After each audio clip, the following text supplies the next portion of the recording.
All right, we're going to move on to our next session. So I'll go ahead and introduce our speaker. Hello, everyone. Welcome to Hacking Your Career Search. This is going to be given by Dr. Adam Myers. I'm Christine Skaggs, and I will also be providing technical support, so feel free to send me a message in the chat if you have any questions. Larry is also going to be the moderator for this session as well. You can see he's doing a really good job of answering questions, whether it's through Wahoo or Zoom. So keep up the great questions. We do ask that you guys keep your microphones and speakers off, unless Adam, of course, would like you to go ahead and interrupt. We'll have you just go ahead and add all questions to the chat. At the end, you guys should be seeing polling questions occurring. I believe that's all happening through Wahoo. We'd really appreciate the feedback. And so I'd like to introduce Dr. Myers. Currently serves as a senior project manager in research, development, and innovation at Evonik's Tippecanoe Laboratories. This is in Lafayette, Indiana. And he's very versatile in his chemistry knowledge and experience. And a unique fact about him is that he's also an ACS career consultant. That's actually how I got initially connected with him in the first place. So if everyone could please welcome Dr. Adam Myers, I'll go ahead and hand it over to you.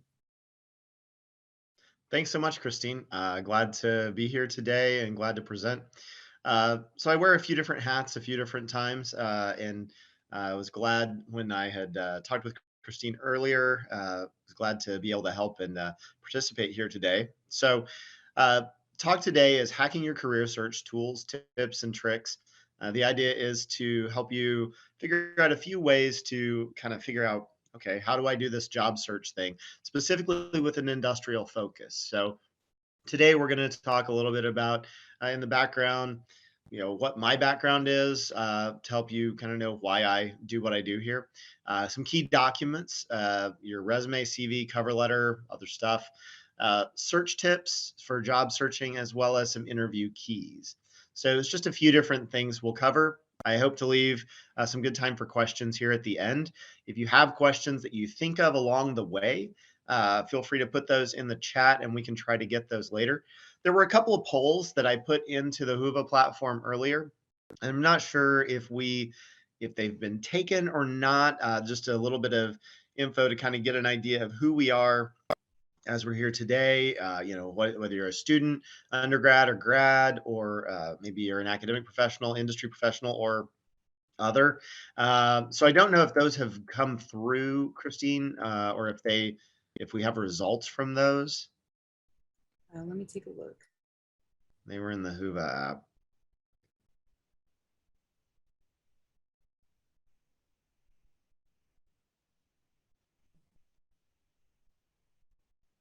I'll go ahead and see if I can find those, and you can go ahead. I have some of them here, okay, at least for the what best describes your current situation.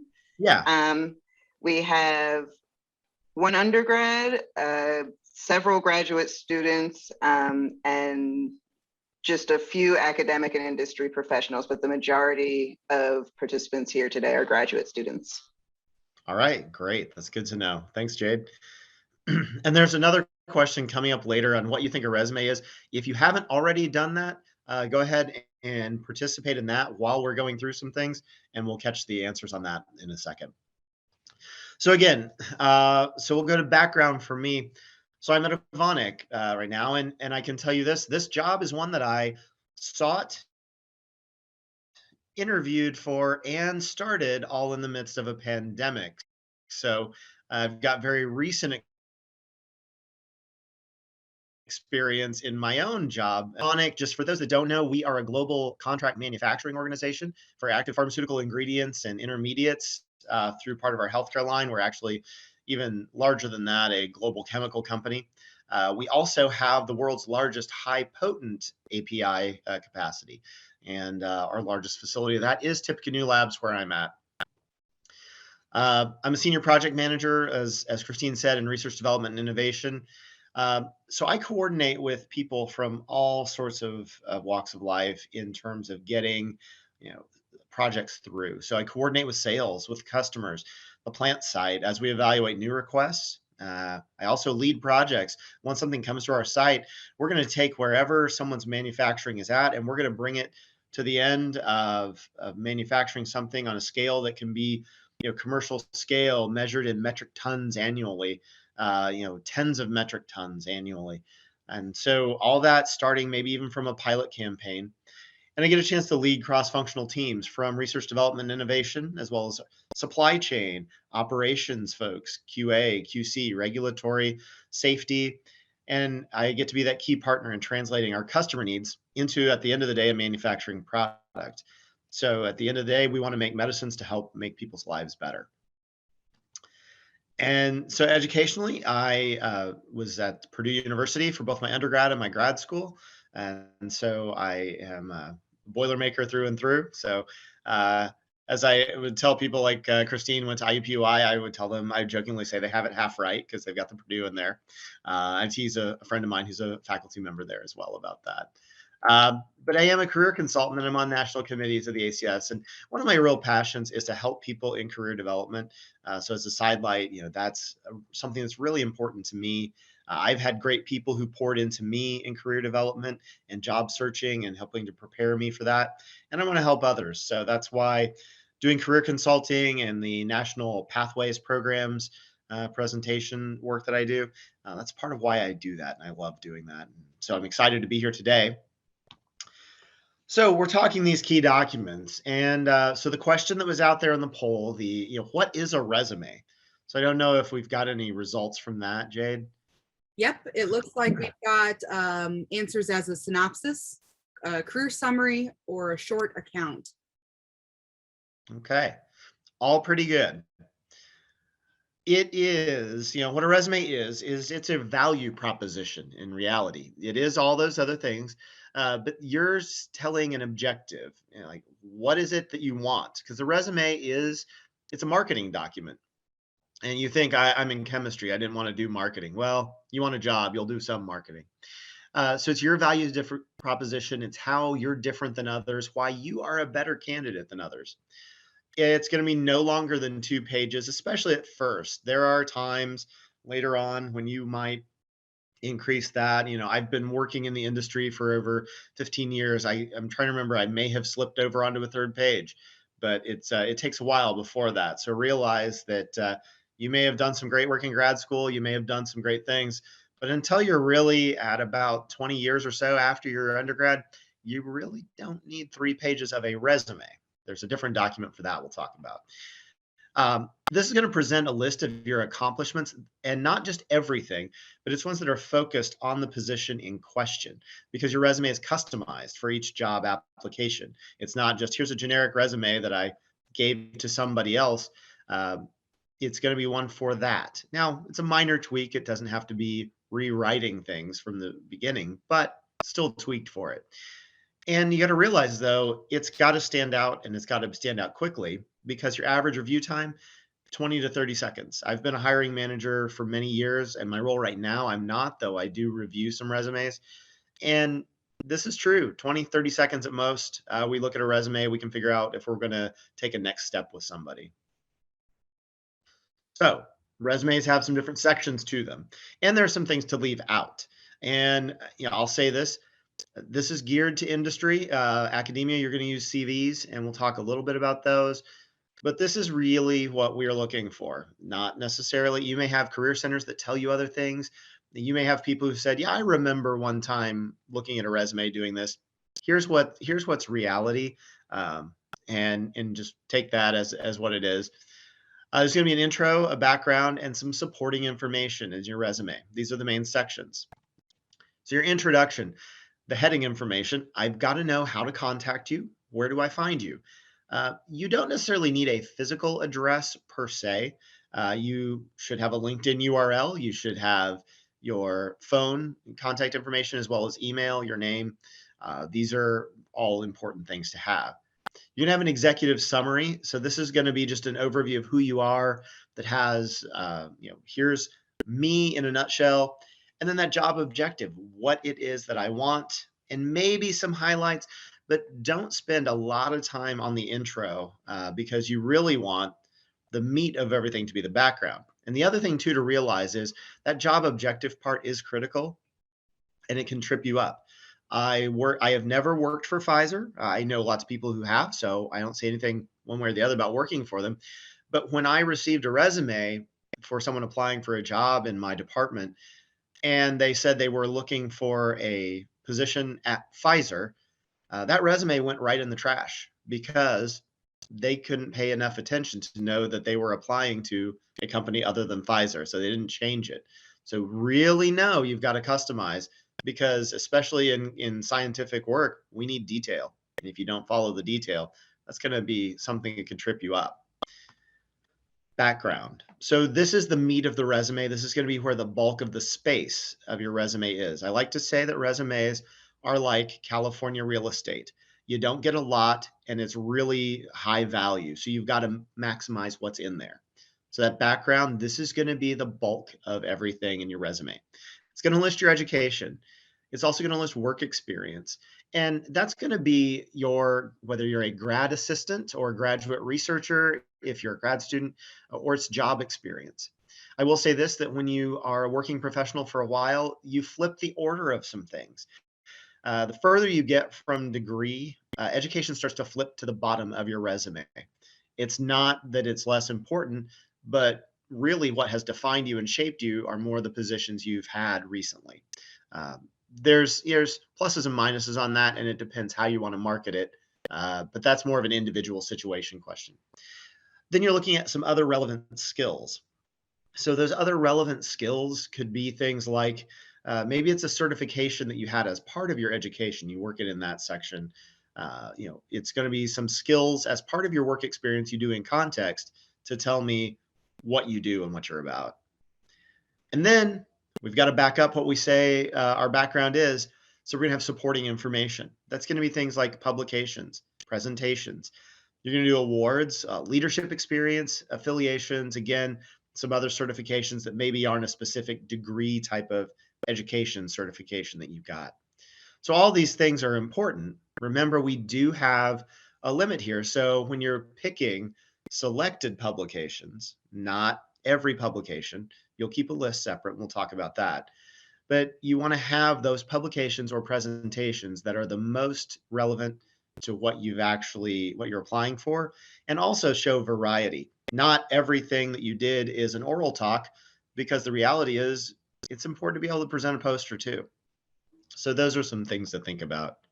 Things you want to leave out, because what you leave out is just as important as what you keep in. Keyword lists. I look at keyword lists and I think you're lazy. I'll be honest. The reality is keyword lists, just randomly listing a bunch of keywords, that's, some people think they're tricking the applicant tracking systems that way.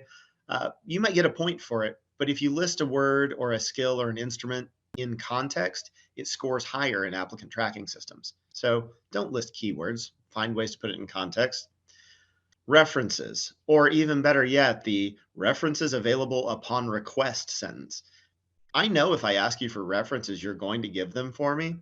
And I also know that a lot of applications, you're going to be asked for references maybe in another part of it, but don't list them. Don't take up that resume real estate with references.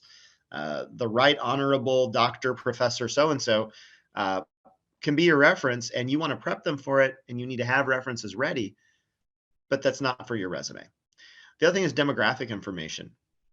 It is important. And for a lot of people who maybe come from various international backgrounds, in other countries, it is customary to include maybe a picture or marital status or anything like that on a resume.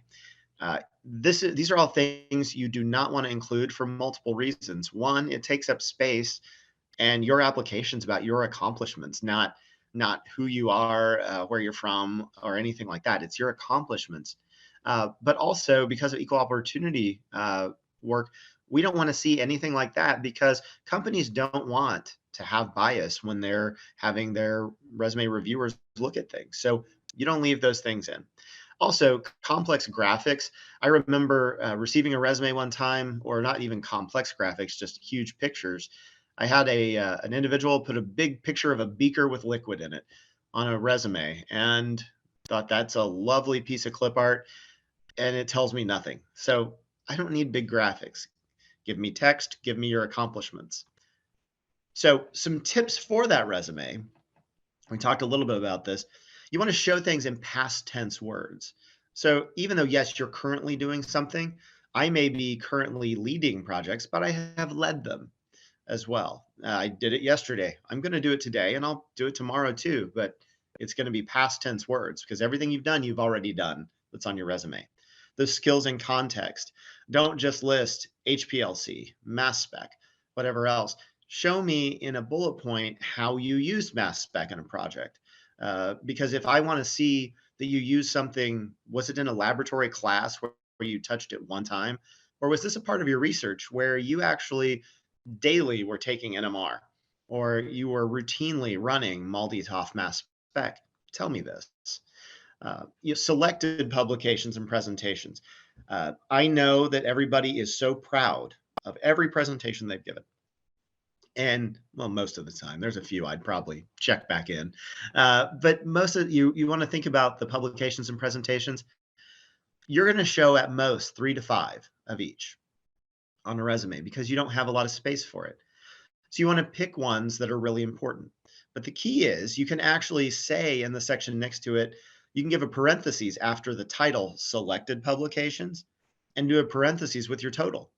So that way I know, yes, you've got more, but you're picking a few. And you're going to show, also show variety. In general, especially when you're doing graduate work, you're going to be publishing a lot or presenting a lot, variations on a theme, almost all the same type of thing. But you want to show some variety. So show more than one topic. Show that you've done something in a different format. You've done a poster as well as oral.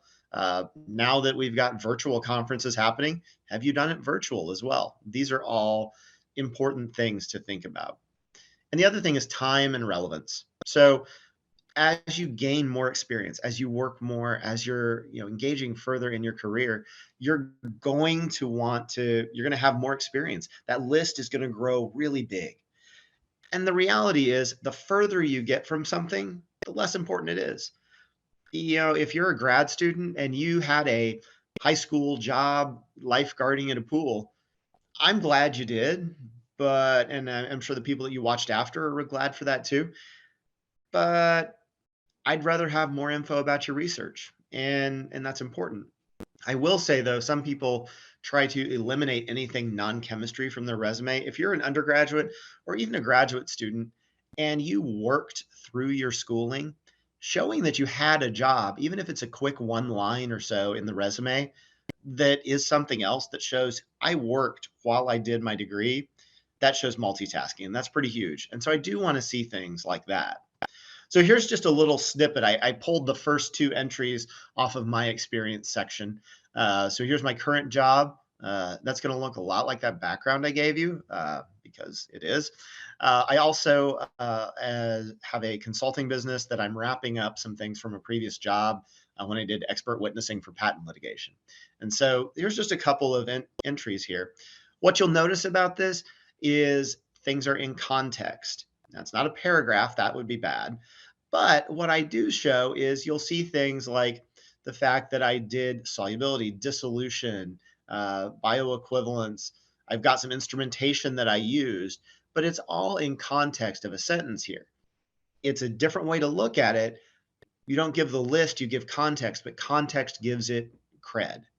And because I've done some of these things at other jobs, the more time it appears, the higher that score on that applicant tracking system for certain skills. So those are important things to do.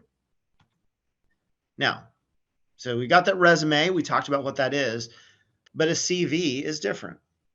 So your CV, this doesn't require an objective. Length is not a constraint.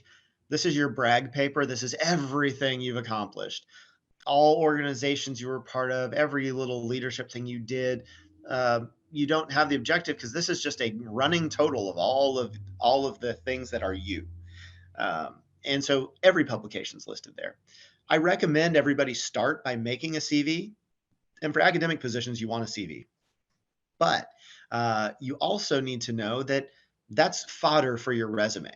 You take info from that CV, and it's got everything, and you pick and choose things to put in your resume because that's your customized job work. So that's what your CV can do for you. So fill that CV up. Let those pages just roll on, and that's great. So the other document that we're going to talk about, another one, is the cover letter. So your cover letter, the purpose of your cover letter is, again, We're marketing. We want people to look at your resume. And now some people say, well, do we do cover letters anymore? There's a lot of debate about that. The reality is you should write a cover letter for every job as an exercise to just know, here's why you should pick me. Here's why I'm a good fit. Here's why I'm interested in the job, because it prepares you even for an interview. So look at that. But you're going to highlight the connections between your experience and the position. This is where you can communicate some personality, your stature, your credibility. The cover letter does a little more of that. It demonstrates your knowledge of the company and it differentiates you from others. And ultimately, the whole idea is you're saying, interview me, or I want to learn more about these jobs that you have. That's what your cover letter is about. Maybe it's going to get pasted in an email. Now, your format, again, like any good letter, has an intro, a body, and a conclusion. So any formal letter you write that's going to be that way. This is pretty straightforward. Intro, the job you're applying for. How do you learn about it? Contacts you have in the company, general questions. The body, you expand those qualifications. What quals are most relevant and what ultimately can you do for the company? They know that they can provide you a salary and you really would like that and you want some development, but it's not about you in that part, in this part of it. You have to say, what can you do for me so that I can hire you? And at the conclusion, you're going to request whatever appropriate response there is, usually an interview, how you can be reached, and that you're willing to supply information if they need it. Maybe that's you have a summary of something. The other thing is, so all the documents you have, and there are even more that you're going to have, make a resume portfolio. So this is your central repository of all the documents pertaining to all of your job search. And that could take up a lot of space, but luckily we have cloud sharing, Google Drive, and OneDrive, and everything else that you might have. So this is that repository, and you've got a few components. You're going to have different versions of your resume geared to different executive summaries or different job categories. Cover letters for different jobs, lists of your references, have that ready in here. A research summary. So you've got something that you can give, sort of an abstract of research you've done, especially this is more important if you're a recent graduate student or a grad student getting ready for that job market. Other relevant marketing documents, so patent reviews, management philosophy, if you're looking for something a little more leadership experienced in industry. Also, give your notes to your elevator speech that are aligned to your executive summary. And you make one folder electronic. Maybe you want to go paper and go physical. That's great. But one folder for every application. I did this exact thing when I was seeking the job that I have now.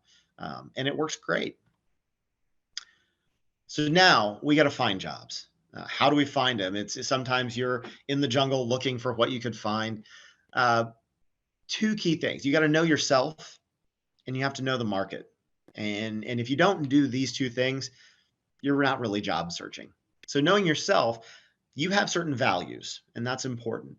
And what's important to you? You also have certain strengths and skill sets. You've gone to school, you've gotten a chemistry degree, you also have certain innate skills and soft skills that are strengths. And so at the end of the day, you're doing all this because this is an exercise in personal entrepreneurship. You're going to try to sell yourself. Now, you also, though, have to know the market. So look for points of interest that you have. There has to be a job out there for what it is you're trying to align yourself to.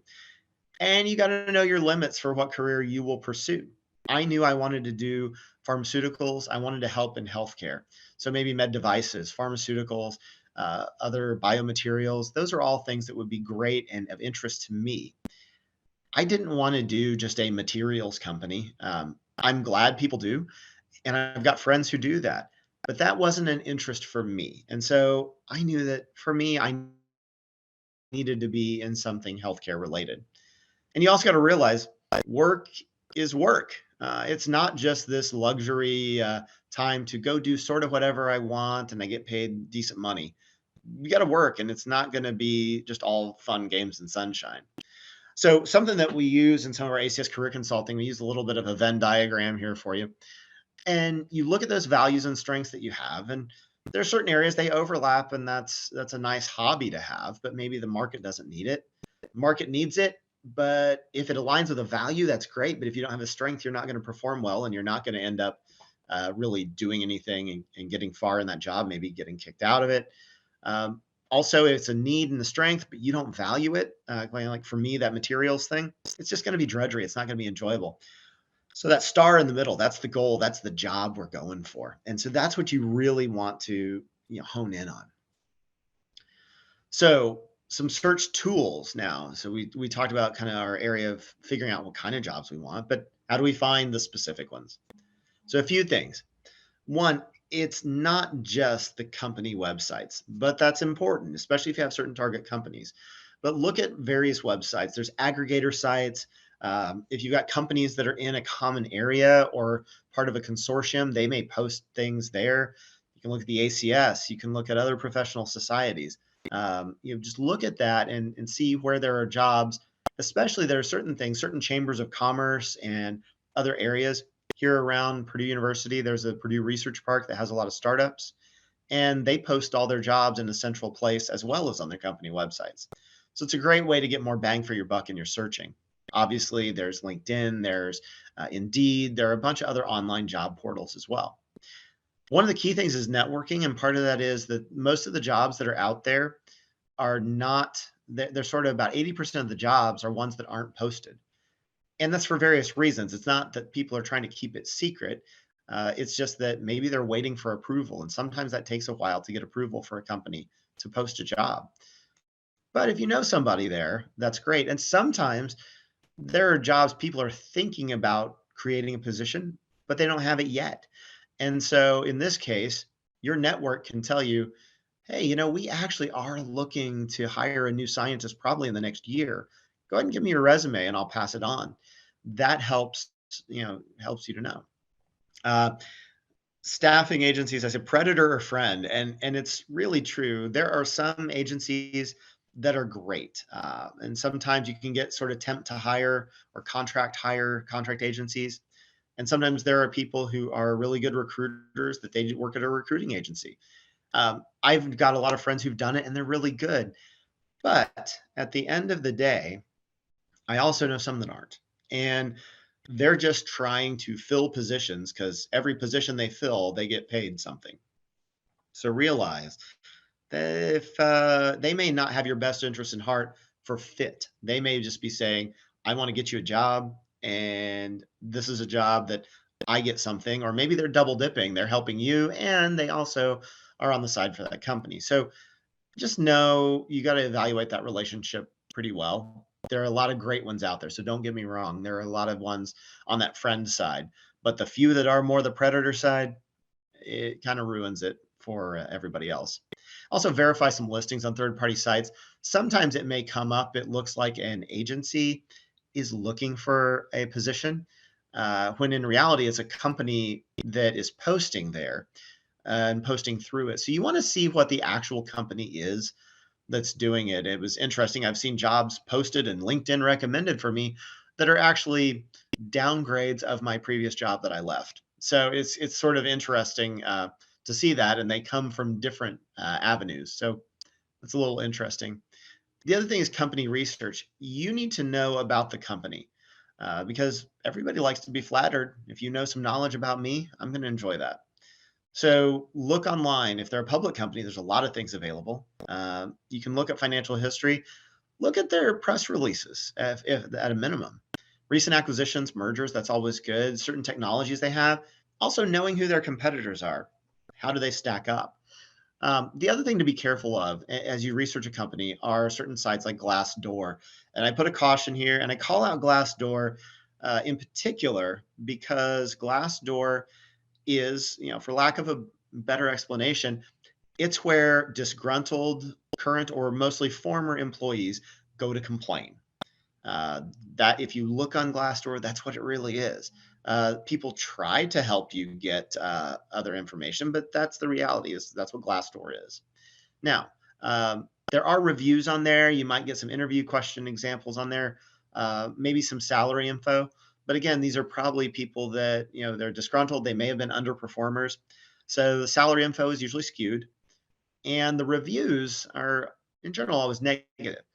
But even with sites with negative reviews, you can look and see, do I see a trend? If I identify a trend and everybody, only one person mentioned that, this company was unfriendly to people of a certain background, and that was one individual. But if you see 10 people, more, all of a sudden, all saying this company was, not friendly to anybody who was not from, their school. Like they were all, if you weren't at, school XYZ, if you didn't graduate from there, you didn't count. And if that comes up all the time, well, then, that's probably, there's some truth to that.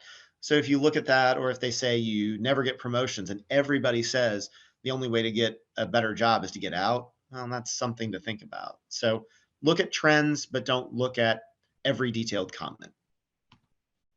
So now, searchable tips here.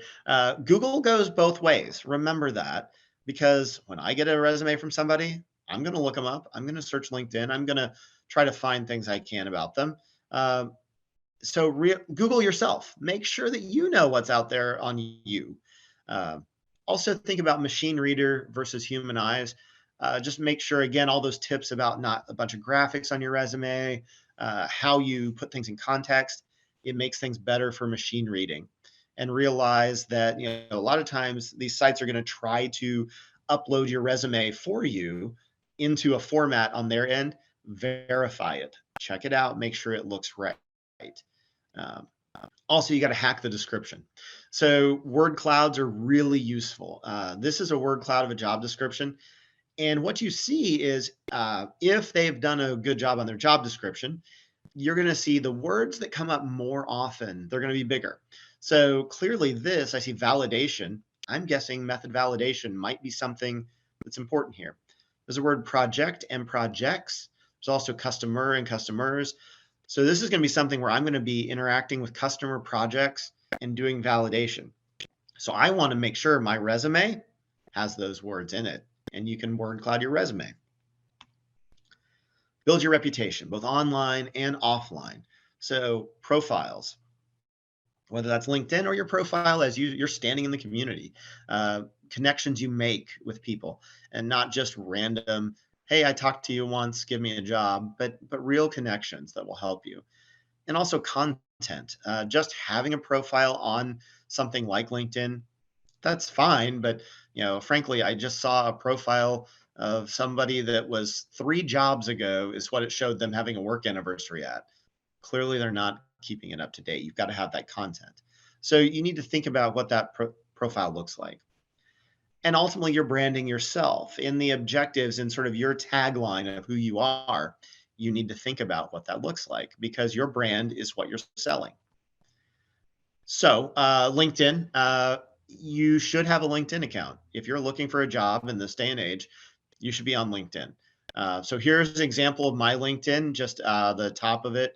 So it shows title, it shows where I'm at, it shows my about section. That's that sort of executive summary.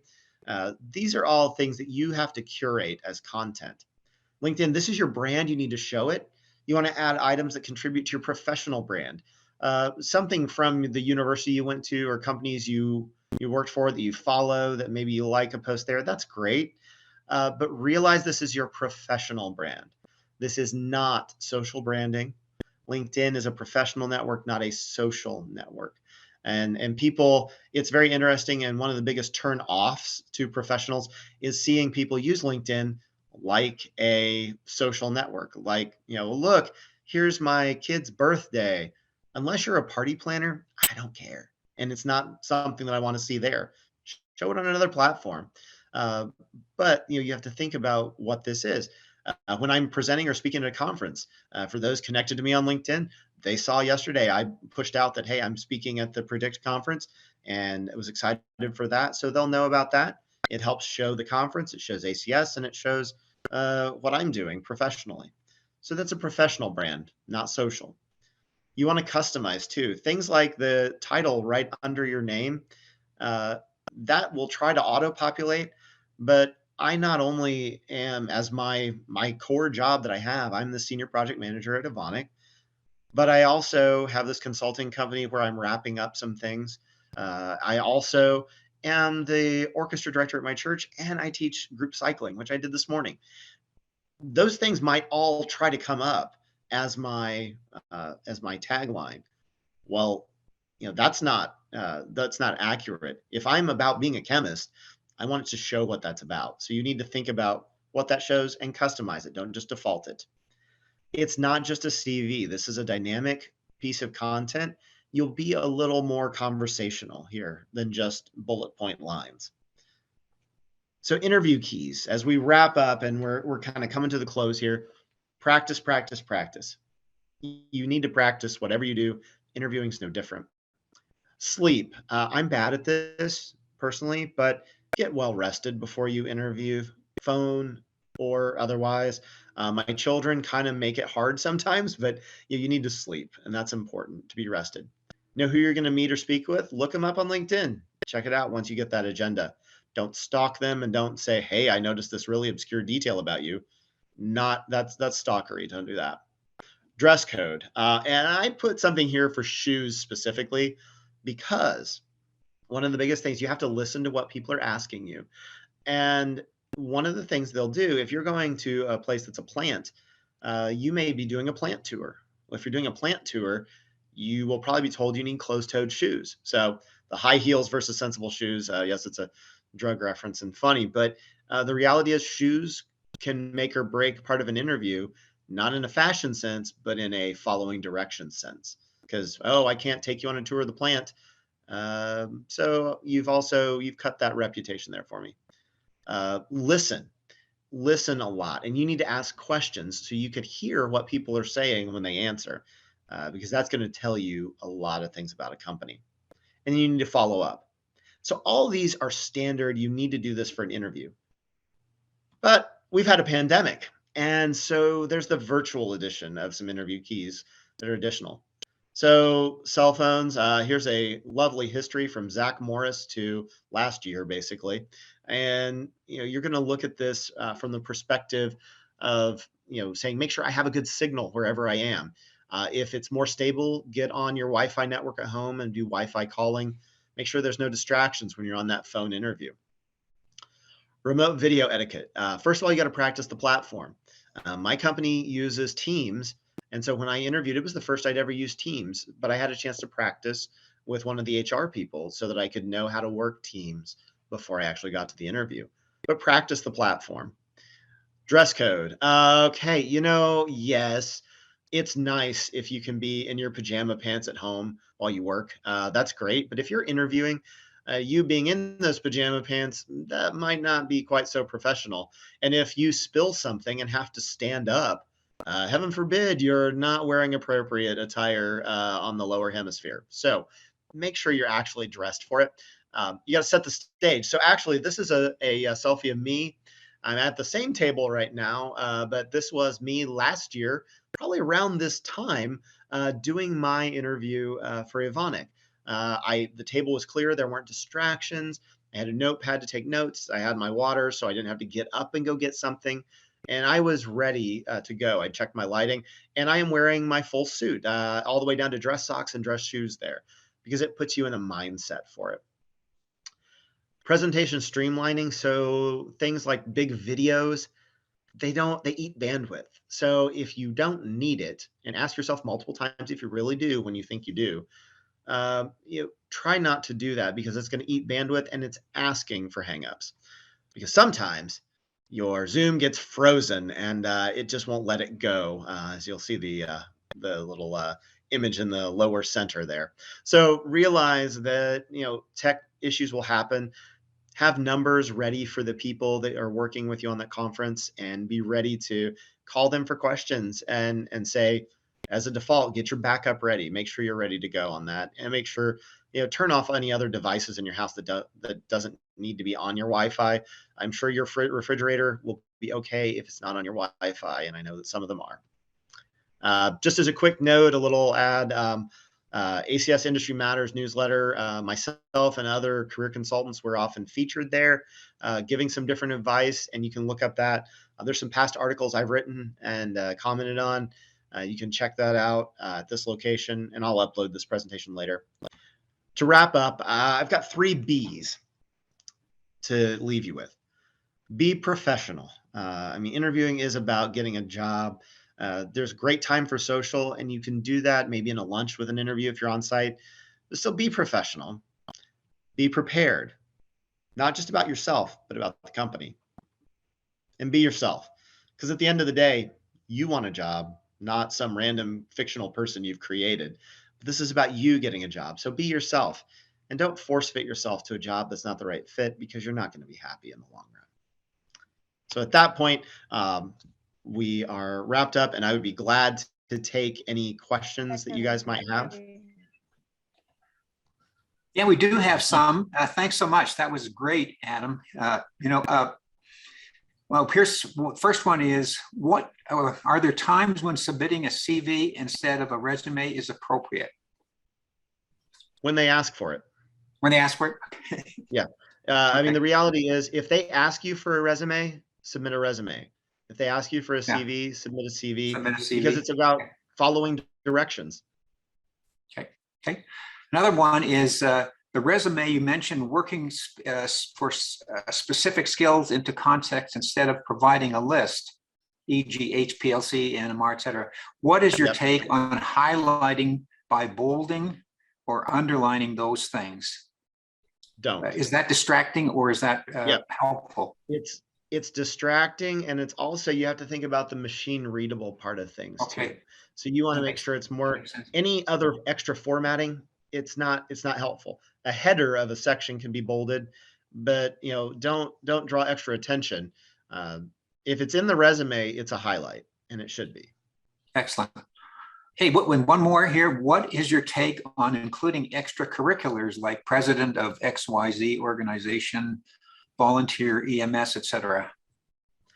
That's a good question. So I think there's a couple of ways you want to do that. If something is really important, for example, if you want to go work for a company that is making advanced materials for shoes, and you were part of a running club, I would actually list that.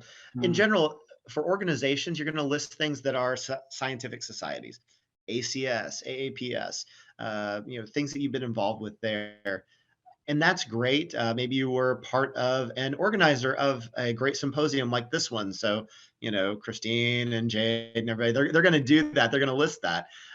But at the end of the day, listing an organization, you can list a few things. You got to think about, in that short customized list of the resume, what's most important, what's going to really stick with it the most, and what's going to make that impact. If you had a particular leadership position, it's more important than, hey, I was a random person because I showed out at the call out because I wanted the free pizza. You got to think about that.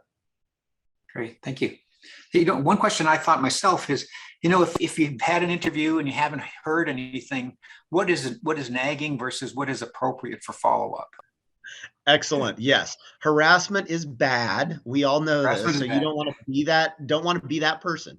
Right. So what I would say is, if they have told you, I think as you leave an interview, you want to ask what the next steps are, when they think you might get back with you. The reality is, if they tell you, we've got interviews going on for the next 2 weeks, and then we're going to start making decisions, don't follow up in 4 days saying, so you want to hire me? Because they told you that. So it's about that active listening. So that's important. But also, if it's been a little while, or if you can have excuses to follow up. So for example, if you say, hey, I saw this press release about your company, and I thought this was really neat. Just again, thanks for the interview the other day. Look forward to chatting with you more, and excited for your company with this.